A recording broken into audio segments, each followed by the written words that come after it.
जय हिंद दोस्तों, मैं सब इंस्पेक्टर श्वेता। आज की वीडियो में हम बात करेंगे डे 29 के होमवर्क के ऊपर।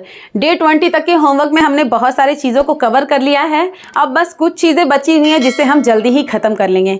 आप बस ईमानदारी के साथ पूरे वर्क को फॉलो कीजिए। अगर आप फॉलो कर रहे होंगे तो एग्ज़ाम में आपका रिजल्ट नहीं ख़राब होगा, इसकी मैं गारंटी लेती हूँ, क्योंकि मैंने कोई चीज़ को छोड़ा ही नहीं ना है। सारे चीज़ को मैंने कवर कराया है और बेस्ट जगह से, जहाँ से क्वेश्चन पूछ सकते हैं। ये नहीं कि एक किताब का हम ये कहें कि एक किताब से आ जाएगा, वैसे हम नहीं कह सकते, क्योंकि क्वेश्चन एक किताब से नहीं पूछे जाते। तो जहां से क्वेश्चन बन सकते हैं वहां से हमने आपको सामान को प्रोवाइड करवाया है। ठीक है, जैसे करंट अफेयर के लिए मैंने एडुटेरिया को लिया है, बायोलॉजी के लिए मैंने ल्यूसेंट को किया है, मैथ्स मैंने बोला है कि ये चैप्टर खत्म करिए। पॉलिटी में मैंने क्राउन से कराया है, क्योंकि क्राउन में पॉलिटी को बहुत अच्छे से समझाया गया है। मॉडर्न हिस्ट्री के लिए मैंने अपना नोट्स दिया है, क्योंकि हिस्ट्री को ल्यूसेंट और क्राउन दोनों ने कचड़ा कर दिया है, इसलिए मैंने अपना नोट्स दिया है कि भाई वहाँ से क्वेश्चन कम पेज में सारे क्वेश्चन बन जाए। ठीक है, क्योंकि हिस्ट्री कितना भी पढ़ ले समझ में नहीं आता कि क्वेश्चन कहाँ से आएगा, इसीलिए मैंने हिस्ट्री के लिए अपना नोट्स दिया है और टेस्ट। चलिए आज के होमवर्क के ऊपर हम बात करते हैं। करंट अफेयर में मैंने पेज नंबर 55, ये पेज नंबर है, ठीक है, पेज नंबर 55 और 56 दिया है। देखिए इसमें क्या है, पेज नंबर 55-56। पेज नंबर 55 में है हमारा राज्यों के मुख्यमंत्री और राज्यपाल। भाई यहाँ से क्वेश्चन रहता है तो इसको तो इग्नोर नहीं कर सकते। ठीक है, यहाँ से क्वेश्चन एकदम रखा रहेगा, तो इस चैप्टर को तो आप छोड़ना नहीं है। और बहुत ज़्यादा चीज़ों को हम कलर करके इसमें भेजेंगे, क्योंकि कुछ भी पूछ सकता है।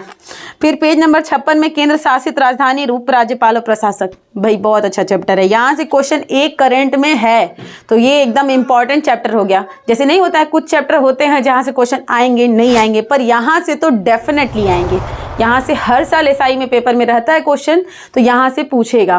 और पीछे हम लोगों ने वन लाइनर खत्म कर दिया है, अब हम लोग प्रैक्टिस सेट पे चल रहे हैं। तो प्रैक्टिस सेट 7 और 8 आप बनाइए। इस तरह एडिटोरिया का हम एक एक पेज को कवर कर लेंगे, एक एक पेज क्लियर बढ़िया से। इसके अलावा भी अगर मुझे करंट के कुछ पॉइंट्स मिलते हैं किसी और मैगजीन में, क्योंकि आप लोग भरोसा नहीं कर रहे कि एक मैगजीन से नहीं होगा, सिर्फ आपके भरोसे के लिए हम स्पीडी का 1 ईयर वाला पढ़ेंगे। अगर उसमें मुझे पॉइंट्स कुछ एडिटोरिया से एक्स्ट्रा मिले जो एग्जाम में आ सकते हैं, तो उसका भी पेज हम कलर करके आपको भेज देंगे। तो करंट को लेकर आपको परेशान नहीं होना है। करंट का पूरा क्वेश्चन कहाँ से आएगा उसकी पूरी जिम्मेदारी मेरी है कि वो कहाँ से दे। ठीक है, हर चीज़ों को हम सही जगह से आप लोगों को पेज कलर करके भेज देंगे। बस जैसे चल रहा है उस रूटीन को फॉलो कर लीजिए। मात्र 35 डेज का रूटीन और पूरा चीज़ कंप्लीट। सोचिए कितना बेहतर है। बायोलॉजी में हम लेसन 11 और लेसन 12 दिए हैं, ये हम ल्यूसेंट के बुक से दे रहे हैं। लेसन 11 चैप्टर है पोषण और लेसन 12 चैप्टर है मानव रोग। तो भाई मानव रोग वाला चैप्टर से तो क्वेश्चन हर साल रहता है, जैसे कि परजीवी द्वारा होने वाला रोग, जीवाणु द्वारा होने वाला रोग, विषाणु द्वारा होने वाला रोग एवं बीमारी। तो ये क्वेश्चन तो एकदम रहता है, तो ये भी भाई इंपॉर्टेंट चैप्टर है। आज की वीडियो मान लीजिए तो इंपॉर्टेंट चैप्टर पे ही चल रहा है। पोषण भी अच्छा चैप्टर है, लेकिन बहुत छोटा मोटा वहाँ पॉइंट मैंने कलर किया हुआ है। जो लोग भाई अपने साइंस को क्राउन से कर रहे हैं वो भी बेहतर है, जो लोग ल्यूसेंट से कर रहे हैं वो भी बेहतर है। मैंने अपने साइंस को ल्यूसेंट से किया था, इसलिए मैं आप लोगों को ल्यूसेंट से दे रही हूँ। तो आई होप आप लोगों को समझ में आ गया होगा कि बायोलॉजी में क्या करना है। मैथ्स में हम चैप्टर दिए हैं प्रतिशत, क्योंकि प्रतिशत बहुत अच्छा चैप्टर है और किसी भी एग्जाम में यहाँ से क्वेश्चन रहते हैं। अब नया नया एसआई में मैथ्स को दे दिया है, तो भाई इस चैप्टर को तो छोड़ ही नहीं सकते हैं। तो इस चैप्टर पे हाथ बैठाना है। मैथ्स के लगभग हर चैप्टर पे हम लोगों ने हाथ बैठा लिया।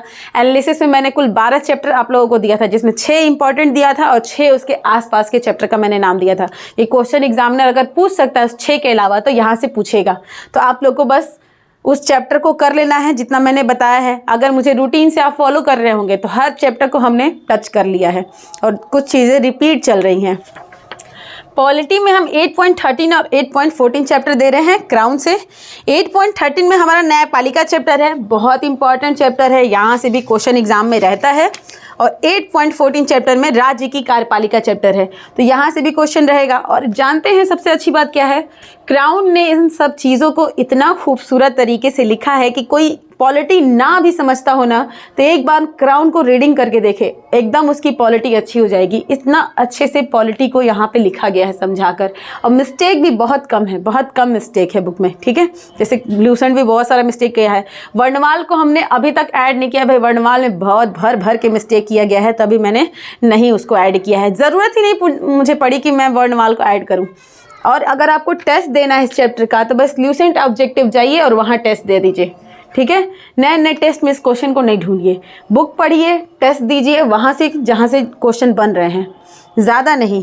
जो भी करना है स्मार्ट तरीके से पढ़ना है, क्योंकि अगर स्मार्ट तरीके से पढ़ेंगे तो एग्ज़ाम निकालना पॉसिबल है। नहीं तो हर चीज़ को पढ़ते जाइए और भूलते जाइए, ठीक है। रिवीजन पे हाथ एकदम बैठाते रहिए, क्योंकि सब कुछ है तो रिवीजन है, पढ़ना है रिवीजन करना है, पढ़ना है रिवीजन करना, खुद पे भरोसा, डर को छोड़ दीजिए। कितना दिन डर को लेके जिएंगे भाई, डर एक तरफ, अब हमारी तैयारी एक तरफ, करना हम ही को है, तो डर भाई बाय बाय, क्योंकि डरेंगे तो सब किया हुआ सब भूल जाएंगे, तो डरना नहीं है। मॉडर्न हिस्ट्री में मैंने अपना नोट्स दिया है और राइटर्स के नाम दिए हैं, ठीक है। तो वो सारे राइटर्स के नाम और नोट्स मेरा याद कर लीजिए। क्वेश्चन बनेगा डेफिनेटली मेरे नोट से बनेगा, उसके अलावा कहीं पढ़ने की ज़रूरत नहीं है। पूरे क्वेश्चन यहीं से बनने वाले हैं, बहुत कम पेजेस हैं, उसको क्लियर कर लीजिए, क्योंकि ल्यूसेंट और क्राउन दोनों ने हिस्ट्री का बैंड बजा दिया है, इसलिए हम हिस्ट्री को वहाँ से नहीं करके अपना नोट्स दे दिए, ठीक है। कि मेरे नोट्स से आप कर लीजिए कि वहाँ से हिस्ट्री प्रॉपर लाइन से है, आपको समझ में भी आएगा और वहाँ से भरोसा है कि वहाँ से आ जाएगा, इसलिए मैंने अपना नोट्स दे दिया है। टेस्ट आपको OMR शीट पे देना है और ऑफलाइन देना है, क्योंकि एग्ज़ाम में आपको ऑफलाइन पेपर देना है। तो कृपया करके वीडियो देखते हुए टेस्ट ना करें, उस वीडियो का PDF ले लें, या जिस भी बुक से आप टेस्ट दे रहे हैं, किसी भी बुक से। भाई टेस्ट तो आप मान लीजिए तो बहुत टफ क्वेश्चनों से बन जाते हैं, तो एक काम कीजिए ना, प्रीवियस ईयर पेपर को बार बार दीजिए। जितने साल का प्रीवियस ईयर पेपर है ना, प्रीवियस ईयर पेपर को बार बार दीजिए, ठीक है। वहाँ पे आपको भरोसा रहेगा ना कि मेरी तैयारी सही चल रही है, जैसा एग्जामिनर पूछता है वैसे ही हम तैयारी कर रहे हैं। तो प्रीवियस ईयर के हिसाब से तैयारी कीजिए, आपको डर भी नहीं लगेगा। और ऑफलाइन दीजिए और OMR शीट पर, और कोशिश कीजिए कि टेस्ट का टाइम आधा घंटा पहुँच जाए, 30 मिनट्स पहुँच जाए, क्योंकि इससे भरोसा बनेगा कि एग्ज़ाम में आपके पास भर भर के टाइम है, ठीक है। इसीलिए हाथ बैठाना है, डेली टेस्ट देना है, टेस्ट को स्किप नहीं करना है। और भी कोई डाउट हो तो कमेंट करके पूछ लीजिएगा। धन्यवाद, जय हिंद।